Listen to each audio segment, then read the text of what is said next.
Saudi Arabia is a cancer on the world. Saudi Arabia is a hereditary dictatorship. There are no political parties, there are no elections. The same vile, corrupt monarchy has been in control for hundreds of years. So why does Obama bow to Saudi royals like he's their house bitch every time he visits? He could lick Kim Jong-un's feet while proclaiming his eternal devotion to the dear leader, and it would be less shameful. Saudi Arabia is the worst country in the world, bar none. If it disappeared off the map tomorrow, the planet would hold the biggest party you've ever seen. This is a country that was directly involved in 9/11. You believe that support came from Saudi Arabia? Substantially.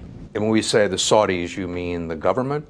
Rich people in the country? Charities? All of the above. This is a country that threatens economic blackmail if its role in 9/11 is revealed. This is a country that can safely rely on the Obama administration to cover up its role in 9/11. There is suspicion in the U.S. that parts of the Saudi government were involved in the September 11th attacks. Now, the president opposes legislation that would allow lawsuits against countries that aid terrorism. Some 9/11 family members are outraged the president is going along with Saudi Arabia, which is warning that it will sell off hundreds of billions of dollars worth of American assets if this bill passes. This is a country that constitutes the most significant source of funding for Sunni terrorist groups worldwide. This is a country that bankrolled the rise of ISIS. This is a country that bankrolled Al-Qaeda and the Taliban. This is a country that received $640 million worth of humanity-shredding cluster bombs,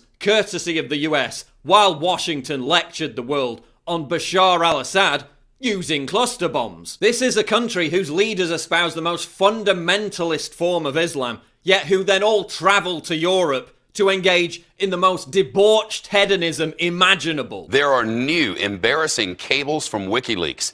The website released more U.S. State Department documents today. One of the cables accuses members of the Saudi Arabian royal family of throwing wild parties that in every way break their own country's laws, including bans on booze and hookers. The cable reads, and I quote, "Alcohol, though strictly prohibited by Saudi law and custom, was plentiful at the party's well-stocked bar. It was also learned through word of mouth that a number of guests were, in fact, working girls, not uncommon for such parties." When it comes to cutting loose abroad, some of the Saudi establishment don't exactly present a picture of religious piety. Saudi princes have been seen raining hundreds of thousands of dollars on women in nightclubs, ready cash by their sides. While ordering the execution of gay people, these same rulers then travel to London to take part in gay orgies. They're total fucking hypocrites. This is a country that treats female drivers as terrorists. Manal al-Sharif was arrested by Saudi Arabia's religious police for driving in 2011. Many powerful Islamic clerics are against it.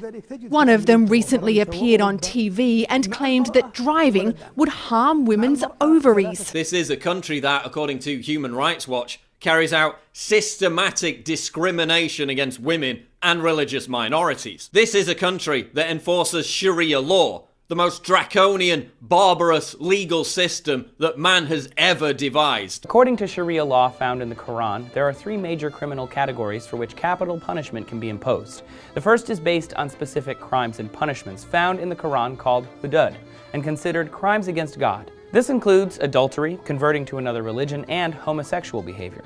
Murder is not included in this category and is instead seen as a personal dispute. This is a country that lectures Europe about not taking in enough Syrian refugees, while itself taking in precisely 0 Syrian refugees, even though they have 100,000 air-conditioned tents sitting empty for most of the year that could house 3 million migrants. Instead of importing refugees who share a similar culture, the Saudis are exporting extremist Wahhabism by offering to build 200 mosques in Germany, as well as hundreds more throughout Europe and the US. This is a country that just carried out its highest number of beheadings in 2 decades. This is a country that treats anyone who calls for its reform as a terrorist and kills them.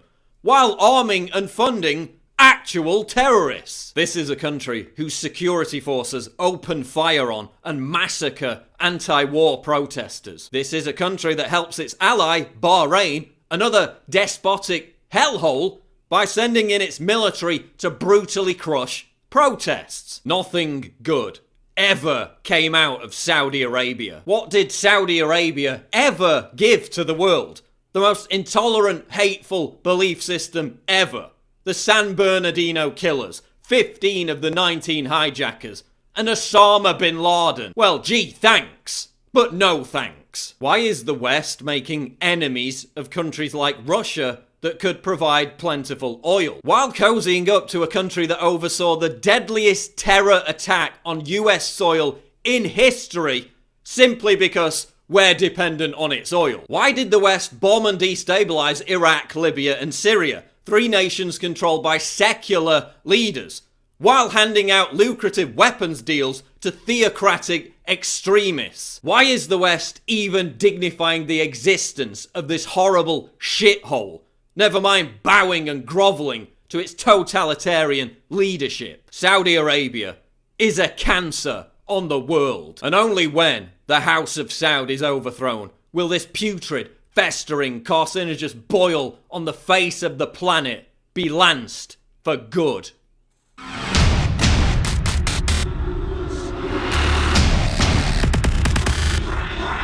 What?